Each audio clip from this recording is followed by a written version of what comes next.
January 13th, 2024, 4:15 in the afternoon, a restaurant parking lot on Winchester Road in Memphis, Tennessee.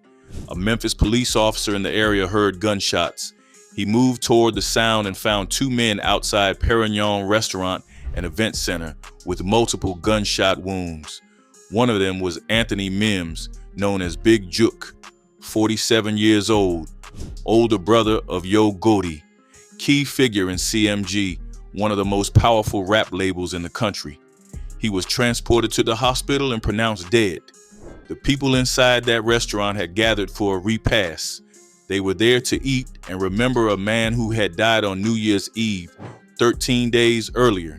The man they were honoring had been, at the peak of his power, the head of the drug organization thought to be the largest in Memphis history. He had commissioned a gold pendant the size of a breastplate, bordered by 84 rubies, studded with 229 diamonds, and those diamonds spelled out his name, Las Vegas Eric. He had been gone from the game for over 30 years when he died, and his funeral still got someone killed. That is the whole story compressed into 3 sentences.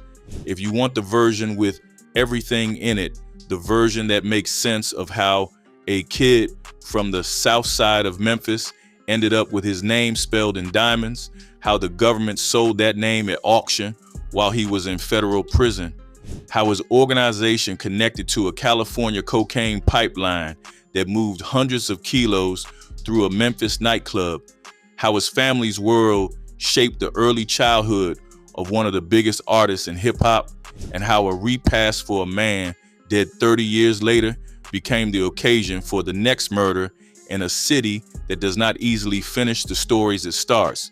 That story is longer. That story starts in 1960, and it does not end until January 13th, 2024 in a parking lot on Winchester Road. Crystal City, Virginia, August 1st, 1992, a hotel ballroom, a government auction, 2,000 pieces of jewelry laid out across tables, watches, rings, gold chains, all of it stripped from drug dealers across 133 cases in 16 states. Most of it flashy, some of it beautiful, and then one piece that stopped the whole room cold, a gold pendant the size of a breastplate, bordered by 84 rubies, studded with 229 diamonds, and those diamonds spelled something out across the face of it, Las Vegas Eric. The auctioneer shook his head. A Miami wholesaler leaned over to the person next to him and said it could never be resold except to someone named Eric or to someone willing to break it apart for the stones alone. The man who commissioned that pendant was already doing 10 years without parole in a federal facility somewhere in the United States. The government owned his name now. They were selling it by the diamond. The auctioneer looked at it and offered the most honest assessment the moment deserved. Some of it, he said, is horribly ugly. The whole auction brought in about $1 million, split between the Marshal Service and the local law enforcement agencies that had helped build the underlying cases. Las Vegas Eric was somewhere in a federal correctional facility while strangers in a hotel ballroom argued over what his name was worth in carats. That pendant is the beginning and the end of the Eric Bourne story told quickly.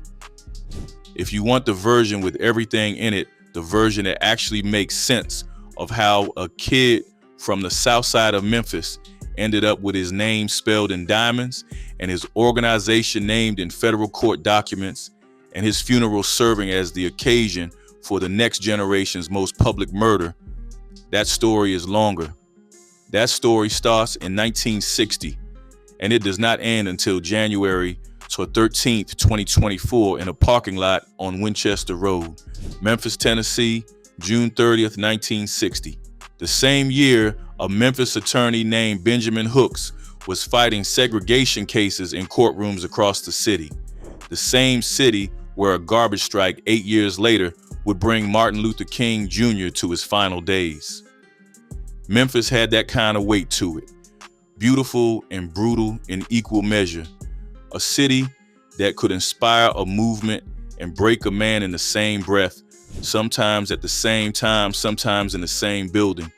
Eric Eugene Bowen was born into the south side of that city, and the south side of Memphis in the 1960s and into the 1970s was not a place that handed you options. The racial geography of the city was locked in tight in ways that were not accidental and not incidental. They were designed. Redlining had determined which neighborhoods black families could buy into and which they could not. White flight was already beginning its long arc outward from the city center toward the suburbs, taking the tax base with it and leaving behind neighborhoods that the city's power structure had already decided it was not going to invest in. Good schools, good streets, good jobs, those were on the other side of an invisible line that most people in Eric Bowen's neighborhood never crossed. Not because they lacked the will to cross it, but because the line was maintained by systems that predated them and that they had no power to dismantle. Memphis as a whole was a city built on its position as a distribution hub. Its location at the intersection of major rail lines and river traffic had made it a commercial center for the Mid-South for over a century. But the industrial base that had briefly provided decent wages for black workers in Memphis during the unionization drives of the 1940s and 1950s was already beginning to thin by the time Bowen was born. Deindustrialization hit Memphis in the 1970s and 1980s in the same wave that hit the Midwest, hollowing out the manufacturing sector that had provided the closest thing to economic mobility available to working-class black families. By the time Bowen was a teenager, the legitimate economic landscape available to a young man from the south side of Memphis was narrow and getting narrower. What you had was the block. What you had was family. What you had was your own eyes, watching everything, calculating everything, looking for the angle that the system was not going to provide for you. By his mid-20s, Eric Bowen had calculated his move, and the move he made was one of the most sophisticated that Memphis had ever seen from someone who had come up with nothing. Here's the thing about timing, and timing is everything in this story. The Bowen organization was built on powder cocaine, not crack. That distinction matters more than most people who were not living through that era understand. Crack did not explode across American cities until 1984. By 1987, it was available in all but 4 states in the country. The epidemic hit hardest between 1984 and 1990, reshaping entire communities, flooding streets, and triggering the most aggressive federal sentencing laws in a generation. The Anti-Drug Abuse Act of 1986 created the 100-to-1 sentencing disparity between crack and powder cocaine that would imprison a generation of black men for quantities that would have resulted in minimal sentences for powder offenses. But Bowen was already moving before all of that. He built his operation in the narrow window just before crack changed everything. The last era when powder was still king.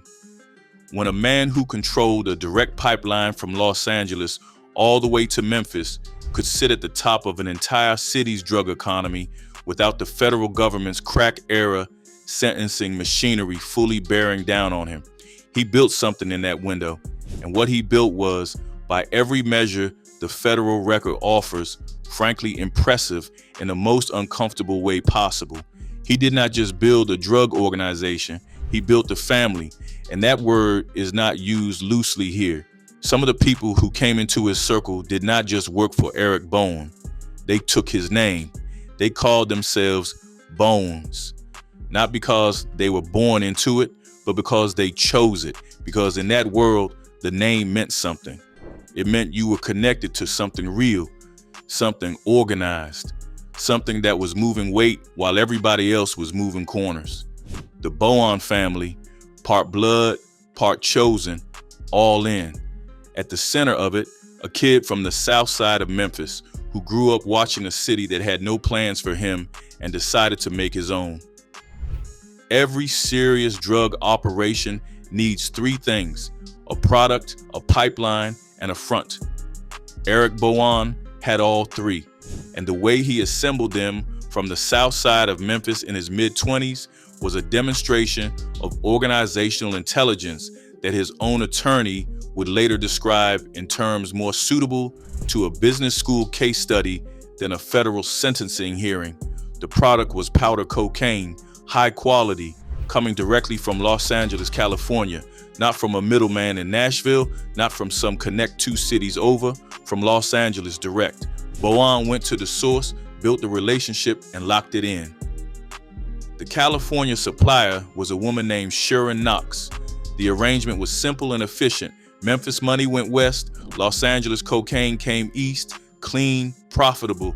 Federal court records document exactly how it worked, and the testimony in subsequent trials is as precise as any business ledger.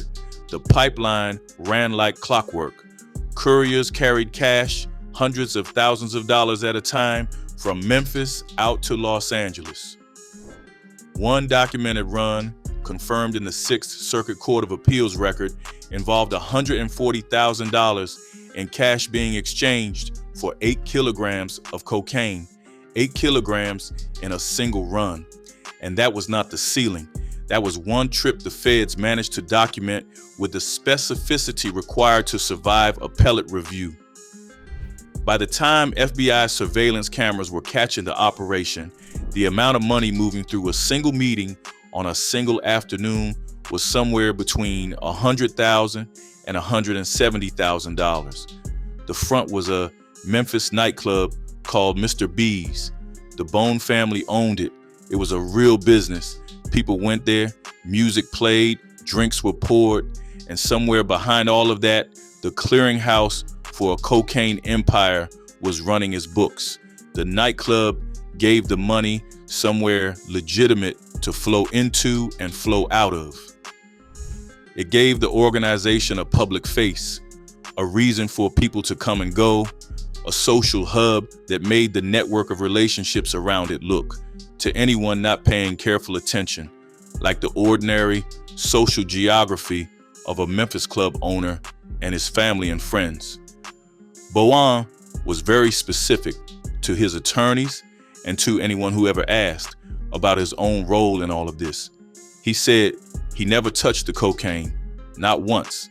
He positioned himself as the architect, the man who built the structure, managed the relationships, and gave the orders. The product moved through other hands, always, and that distance was not accidental. It was by design. It was the same principle that every serious organized crime figure who has ever operated above the street level has tried to apply. The further you are from the physical product, the harder the government's job becomes. At one point, federal agents placed a tracking device on Bowen's car. Standard surveillance tactic, the kind of move the FBI used constantly in that era. They parked down the street and watched, and then someone walked out of Bowen's house, found the tracker, pulled it off the car, and went back inside. No panic, no confrontation, no running. Somebody just walked out, handled it, and walked back in. Bowen kept operating. The feds kept watching. The cocaine kept moving. Over 100 kilograms of it by the time the courts finally tallied the numbers. 100 kilograms through a nightclub, through a woman in Los Angeles, through couriers carrying suitcases of cash across state lines, through a man who, by every account he ever gave, never once put his hands on the product. September 17th, 1987. FBI surveillance cameras are rolling on a house on Monette Street in Memphis. Who walks through the door? Eric Bowen, and beside him, Janet Bowen. They're carrying a briefcase. Inside that briefcase, money, the kind that does not have a pay stub attached to it. They sit down with the woman who lives there, and by the time they leave, between $100,000 and $170,000 has been counted, sorted, and handed off. That is one afternoon, one house, one camera the family did not know was there. Janet was not just present that day. On a separate occasion documented in federal court proceedings, she personally took delivery of 7 kilograms of cocaine from a co-conspirator, 7 kilos handed directly to her. She told the man who delivered it she was taking it to another location. No hesitation, no drama, just business. Then there was Tony, Anthony Bowen, who would later flip and testify for the government. But before he was a witness, he was a participant, walking into that same Monette Street house and walking out with somewhere between $75,000 and $100,000 in a single visit. He knew exactly where the money was and exactly where it was going. He was inside the machine. And then there was Linda Faye Mims, Bowen's sister-in-law. Her house on Monette Street was not just a family home. It was a node, a collection point, a place where product and money changed hands with enough regularity that the FBI set up a camera outside and just let it run. When agents finally executed their search warrant, they found a loaded .38 caliber revolver and trace amounts of cocaine. Linda Faye Mims was convicted and sentenced to 84 months in federal prison, 7 years for a woman whose brother-in-law insisted he never touched the product. Here is the point where the story stops being just another 1980s drug case and turns into something that connects across decades in ways that Memphis has never fully stopped living. The Mims family, that name specifically because Eric Bowen was not just connected to his own bloodline. He was a former business partner of the aunt of 2 boys growing up in Memphis at the exact same time his organization was running at full power. Those 2 boys were Anthony Mims, known as Big Jook, and his younger brother Mario Mims, who the world would come to know as Yo Gotti. Yo Gotti was born May 19, 1981, which means during the peak years of the Bowen organization, 1985 through 1987, he was 4, 5, and 6 years old. A child, but not a child who was insulated from any of it. He has spoken publicly about what his household looked like growing up. His mother, his aunts. He described it plainly in multiple interviews over the years. Everybody in my family hustled in some kind of way. He talked about going to the kitchen as a small child and finding bags of money in the deep freezer when he was looking for a popsicle. You go looking for something cold to eat, you find $100,000 instead. That is the environment. That is the normalization. The Bowen organization was not just moving cocaine through Memphis. It was building an environment, an infrastructure, a culture, a normalized understanding of what a certain kind of life looked like and what it could produce. Whether that is legacy or damage depends entirely on who got hurt and who got paid. In Memphis, the answer to that question has rarely been clean. Every organization has a weak point, and 9 times out of 10, that weak point is not a bad deal or a failed shipment or even a surveillance camera on Monette Street. It is a person. His name was Earl Woods. And before you picture some scared corner boy looking for a way out, understand what Earl Woods actually was. He was not peripheral. He was not some low-level runner who caught a minor charge and panicked. He was inside the machine. He stored the drugs. He transported the money. He made the deliveries. He rode in the vehicles going to Los Angeles and back. He was the kind of man who knew where everything was because he had personally carried most of it, which made him the most dangerous kind of informant there is. The kind who does not need to speculate or reconstruct from the outside. The kind who was there.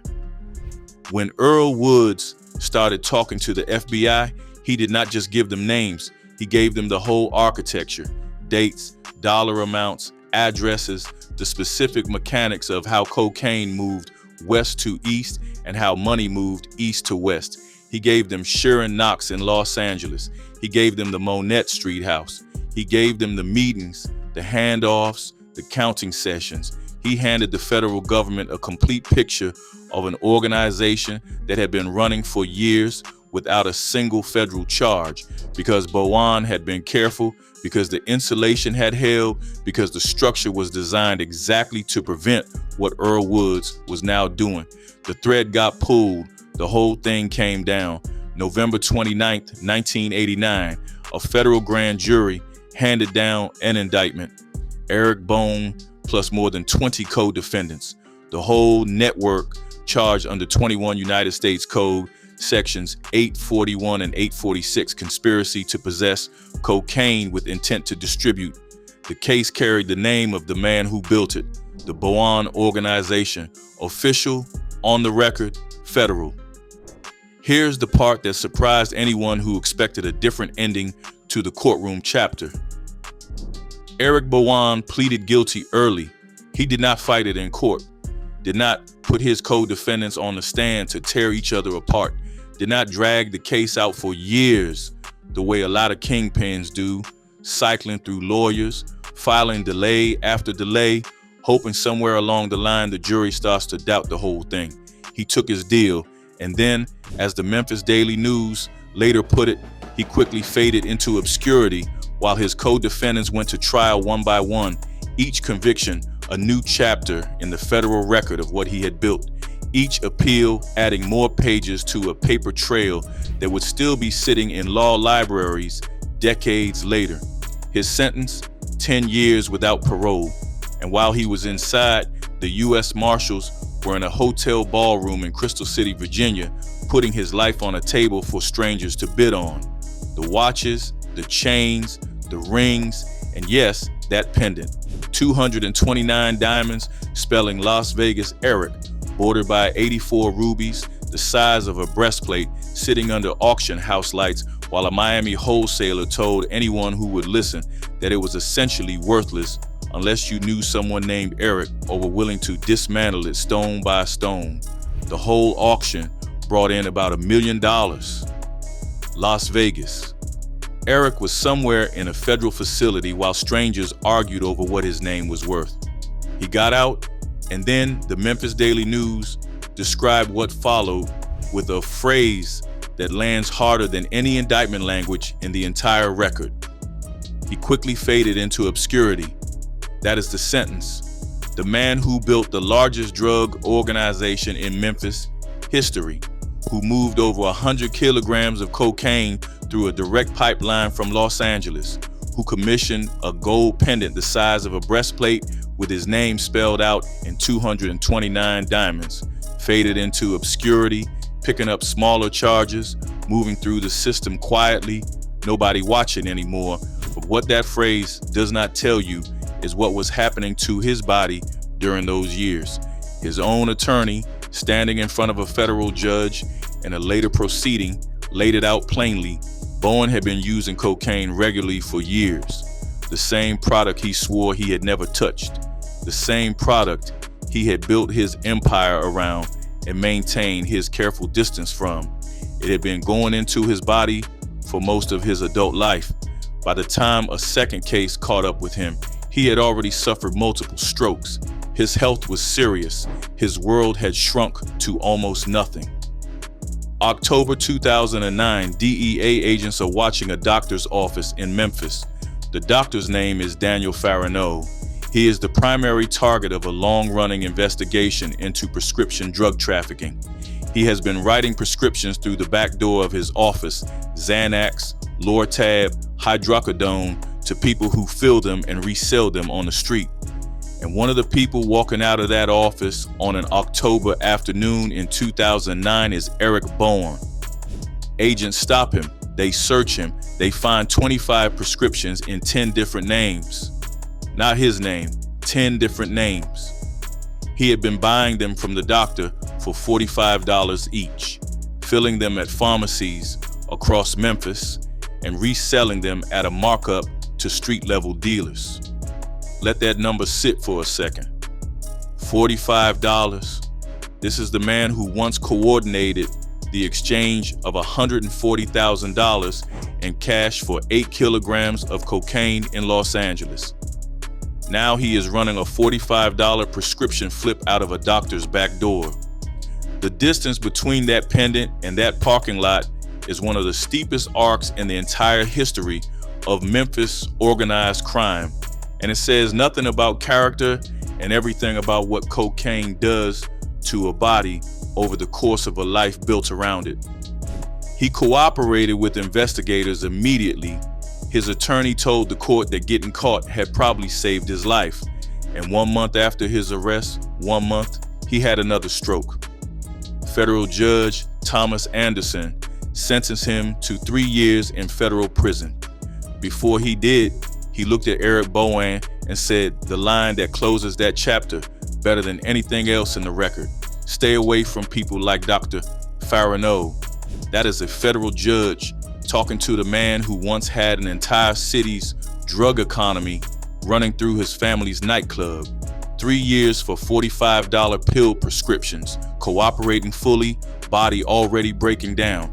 This is what the end of that kind of life actually looks like. Not a shootout, not a dramatic courtroom verdict. A DEA agent in a parking lot, 25 prescriptions, 10 fake names, and a judge telling you to stay away from bad doctors. The crown was long gone.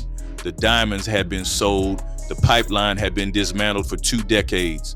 All that was left was a man trying to hold himself together with whatever was available. There is a detail buried in the Memphis Daily News coverage of Bowen's prescription sentencing that most people skipped right past, but that once you see it, you cannot unsee. The day of Bowen's sentencing hearing in the same federal courthouse 2 floors up, pre-trial proceedings were underway in the case against Craig Petty's and the Lewis cousins. 2 floors, same building, same day, 1 courtroom, closing the final chapter on the man who built the first serious modern cocaine empire in Memphis history. 2 floors above it, a courtroom beginning the process of dismantling the organization that had come after him. Craig Petty's was born in 1976, 16 years after Eric Bowen.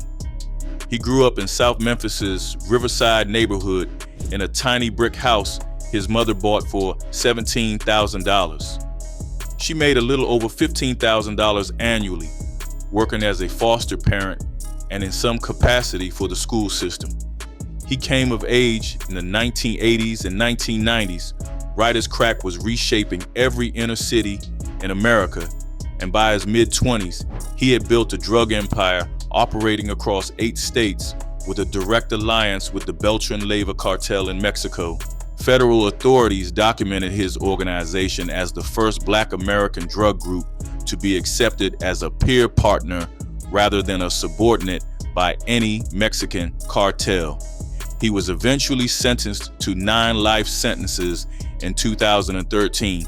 The judge said Petty's had committed more serious crimes than anyone he had ever sentenced in the Western District of Tennessee. His half-brother, by the same father and born 32 days after him, is DJ Paul of 3-6 Mafia, the group that put Memphis's street sound on the map globally and won an Academy Award in 2006 for the song "It's Hard Out Here for a Pimp." The line between the streets of South Memphis and its stages is, in this city, more than most, not really a line at all. That was Generation 2. Generation 3, you already know. Mario Mims, born May 19, 1981 in Memphis, raised in the Ridgecrest Apartments by his mother and 3 aunts, in a household he has described publicly as one where everybody hustled in some kind of way. He went to the kitchen looking for a popsicle and found bags of money in the deep freezer instead. His aunt was Eric Bowen's business partner during the years that Gotti was too young to understand what that meant. He named his mixtape series Cocaine Music. His second album was called From the Dope Game to the Rap Game. The distance between biography and branding in that catalog is essentially 0. 3 generations, Bowen to Petty's to CMG, all documented, all connected, all Memphis, all flowing out of the same South Side geography, the same structural poverty, the same invisible line between the neighborhoods the city invested in and the ones it did not. Lineages like this one do not announce themselves. They do not hold press conferences. They just keep moving, generation after generation, each one building on what the previous one left behind. The money, the connections, the culture, the normalized understanding of a certain kind of life as the most visible path available. Eric Bowen did not recruit Craig Petty's. He did not mentor Yo Gotti, but he built something, a model, a proof of concept, a standard that the city absorbed and that the next generation built on top of, whether they knew they were doing it or not. December 31st, 2023, Eric Eugene Bowen died on the last day of the year. He was 63 years old. He had survived 2 federal cases, multiple strokes, decades of obscurity, and a body that his own habit had been quietly dismantling for years. He made it to 63. In that world, in that life, that is not nothing. That is actually something considerable. Memphis came out for the funeral. The old heads, the family, and among them a man in a black suit who walked up to the open casket and stood there visibly emotional. Anthony Mims, known as Big Jook, 47 years old, older brother of Yo Gotti, key figure in CMG, one of the most powerful rap labels in the country. He posted a photo from the service that morning. The caption read, "Las Vegas Eric, legendary kingpin, legendary kingpin." From a man who grew up in a household that had been directly connected to this very organization, who was old enough during the Bowen years to carry some memory of what that world looked like and what it produced. Full Circle does not begin to cover it. This was the weight of 3 generations of Memphis, criminal, and musical history concentrated into a single Instagram caption at a funeral in early January. The repast moved to Perignons Restaurant and Event Center at 6385 Winchester Road in Memphis, Saturday afternoon, January 13th, 2024. At 4:15 in the afternoon, a Memphis police officer in the area heard gunshots. He moved toward the sound and found 2 men outside the restaurant with multiple gunshot wounds. Anthony Mims, Big Jook, 47 years old, was transported to the hospital and pronounced dead. The second victim survived. The day before he was killed, Big Jook had posted on Instagram. The caption read, "They don't want to face you. They want to snake you. Stay alert to stay alive. Watch your back at all times." He posted that the day before he died at a repast for the man his family had just called a legend. Surveillance footage released by Memphis police showed a white Ford Explorer with black wheels and dark tinted windows believed to be connected to the shooting. As of January 2025, no suspects had been publicly identified. The investigation remains open. What prosecutors would later reveal in open court made the whole thing heavier in ways that are still being absorbed.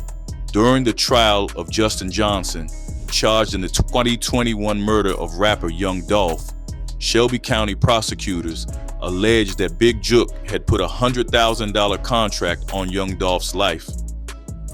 A retired Memphis police detective, the lead investigator on the Young Dolph case, testified that Big Jook would have become a suspect in that murder had he not been killed first. Johnson was ultimately convicted of the Dolph killing and sentenced to life in prison. The web of connections that radiates outward from Eric Bowen's death is, at this point, almost too dense to trace cleanly. The man who built Memphis's first major modern cocaine empire dies on New Year's Eve. His relative's funeral becomes the occasion for the murder of the older brother of one of Memphis's biggest music moguls. That older brother was himself allegedly connected to the most consequential rap murder in Memphis since Bowen's era. And the rapper who was killed, Young Dolph, was himself a South Memphis figure who had grown up inside the same geography that produced Bowen, Petty's, and the Mims family in the first place. Memphis is still writing the story he started. That is not metaphor. That is the literal truth of what happened in a restaurant parking lot on Winchester Road on a January afternoon. At a meal held for a man who had been gone from the game for over 30 years, but whose name still meant something in the city he had helped define. The Memphis Daily News once called Eric Bowen, the head of the drug organization thought to be the largest in the city. 20 years after the indictments, he was buying pills off a doctor's back door for $45 each. 35 years after the indictments, his funeral was the occasion for another killing. He built a pendant with 229 diamonds, spelling out his name. The government sold it at auction. A jeweler said it was worthless to anyone who did not share his name or his taste. He was born in 1960. He died in 2023. He spent 63 years in a city that had given him very little at the start and that he had decided to take from on his own terms. That is the Las Vegas Eric story, not the pendant, though the pendant is his perfect symbol, not the federal indictment, though the indictment is his fullest official documentation. It is a story about what South Memphis produces when the city decides that certain neighborhoods do not warrant the same investment as other ones. About what a generation of young men does when the legitimate path is narrow and the illegitimate path is visible and organized and backed by people who have demonstrated that it works.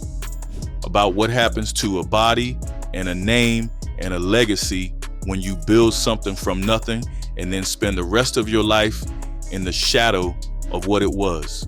The pendant is gone. The organization is gone. The man is gone. But in Memphis, on the last day of 2023, people still showed up. And on the 13th day of 2024, in a parking lot at a repast for the man they called a legend, the city showed once more that the stories it starts, it does not easily finish. Big Jook posted the warning the day before he died. Stay alert to stay alive.